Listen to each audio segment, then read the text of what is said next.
Yohanes 3 nomor 16, agar anaknya ini dipercayai. Dipercayai sebagai apa? Sebagai rasul. Untuk siapa? Untuk Bani Israel. Itu. Makanya kalian mati dalam dosa karena kalian tidak percaya kepada anak Maria. Kalian percaya kepada Yesus yang datang kepada Paulus. Itu Yesus yang berbeda, kawan. Oke Bang, ini kenal Yesus Bang Zuma, mohon maaf tanya. Yesus, saya melalui Al-Quran saya kenal beliau. Beliau adalah Nabi yang suci, terkemuka di dunia dan di akhirat. Beliau tidak tersentuh sedikit pun oleh upaya-upaya iblis. Beliau sedikit pun tidak tersentuh oleh penganiayaan Yahudi dan Romawi. Beliau terangkat, diselamatkan oleh Allah, naik ke langit. Dan saya pun mengenal Yesus. Saya mengenal Nabi Isa. Yesus itu di dalam Bible anak yang suci, hamba yang suci. Dia mengatakan aku datang. Siap Bang, ini kenapa dia mau dianiaya gitu Bang? Kalau menurut yang ajaran dianiaya Islam, itu bukan Yesus, Paman. bukan yang dianiaya. Kenapa, alasannya apa sampai mereka mau menganiaya? Alasannya karena Yesus mereka buat takut. apa sih sampai mereka mau aniaya dia gitu loh? Mereka takut bangsanya dirampas oleh Romawi. Makanya mereka harus bukan hanya menganiaya, tapi harus membunuh Yesus. Karena kalau tidak membunuh Yesus, maka bangsa Roma akan datang merampas tempat suci mereka dan merampas kemudian negara mereka, bangsa mereka. Jadi mereka sepakat membunuh Yesus bukan karena penebusan dosa, bukan karena Tuhan datang inkarnasi jadi domba, bukan. Tetapi mereka ingin membunuh Yesus karena mereka takut bangsanya dirampas oleh penjajah Romawi. Baca Yohanes 11 nomor 45 sampai nomor 57. Anda lengkap di situ. Tujuan awal kenapa orang Yahudi ingin membunuh Yesus? Alasannya karena unsur politik dan ekonomi. Bukan karena faktor dosa waris, bukan karena Trinitas, Tritunggal, Trikwek-kwek, Trimurti, dan seterusnya. Bukan karena itu. Semata-mata karena faktor ekonomi dan politik saja. Kristen nanti muncul. Mengusung kemudian pengajaran dari Yesus Kristus yang berupa roh, itu sudah berbeda. Melalui nabinya bernama Paulus, semuanya dirubah. Aku datang sebagai domba untuk disembeli, sebagai korban untuk dosa-dosa kalian. Jangan lagi makan, jangan lagi haramkan babi, jangan lagi perintahkan sunat. Aku juga adalah Tuhan yang nusul mengosongkan diri menjadi Tuhan. Makanya Yesus yang datang kepada Paulus menginginkan dirinya disembah. Sedangkan yang menginginkan dirinya disembah adalah setan.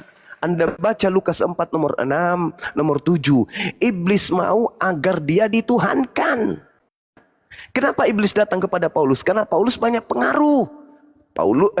Kenapa iblisnya datang kepada Yesus? Supaya Yesus menjadi teladan untuk menyembah dirinya. Karena Yesus punya banyak pengaruh. Yesus punya banyak pengikut. Maka iblis mau menjadikan Yesus itu sebagai nabinya. Wahai Yesus, sembah aku. Kalau kau sembah aku, maka pengikutmu yang percaya kepadamu juga akan menyembah aku. Tapi gagal. Maka dia datang kepada Paulus. Melalui Pauluslah kemudian berhasil iblis itu untuk mengajak seluruh bangsa untuk menjadi penyembah Yesus Kristus yang datang kepada Paulus sang penyesat itu. Itu bukti, Bang. Itu bukti. Ketika iblis datang kepada ketika iblis datang kepada Yesus, iblisnya gagal. Anda baca Lukas 4 nomor 13. Iblisnya mundur dari Yesus, lalu menunggu waktu yang tepat. Pada waktu mana waktu tepat itu? Pada saat kemudian ada orang disangka Yesus digantung di salib. Itu mereka sangka Yesus. Supaya apa? Supaya mereka bisa terpengaruh dengan Yesus tersebut. Maka apa yang terjadi? Keluarlah dia dari kubur. Ketika dia keluar dari kubur, apa yang dikatakan? Kepadaku telah diberi kuasa, baik di langit maupun di bumi. Pergilah, jadikanlah seluruh bangsa menjadi pengikutku, menjadi muridku, menjadi penyembahku. Apakah itu Yesus? Bukan. Bukan Yesus itu. Bang, masalahnya di situ. Soalnya kita kan yakini bahwa Yesus yang disalib, yang mati disalib. Abang bilang tidak mungkin. Bukan, digantikan. Masalahnya Yesus abang yang disalib. Katanya digantikan dari mana gitu, Bang? Dalam kitabnya orang Yahudi berdasarkan ucapan Yesus. Coba Anda buka Lukas 24. Menurut catatan Lukas nih. Lukas 24 nomor 44. Coba Anda baca. Harus tergenapi apa yang tertulis tentang aku di kitab Mazmur. Di kitab Amsal. Oke? Jelas itu. Di kitab nabi-nabi terdahulu harus tergenapi. Kitab-kitab terdahulu menjelaskan tentang dia. Begitu juga Taurat. Makanya dikatakan anak manusia memang harus pergi sesuai dengan yang tertulis tentang dia. Yang ada tertulis tentang dia.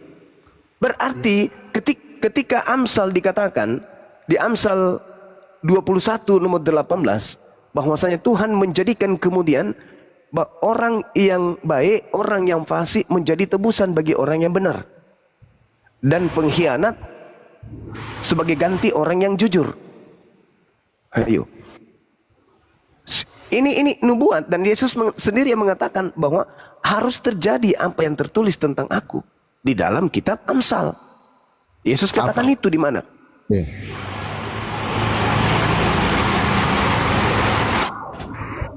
Apa Bang? Di dalam kitab Amsal sesuai petunjuk Yesus di dalam Lukas 24 nomor 44.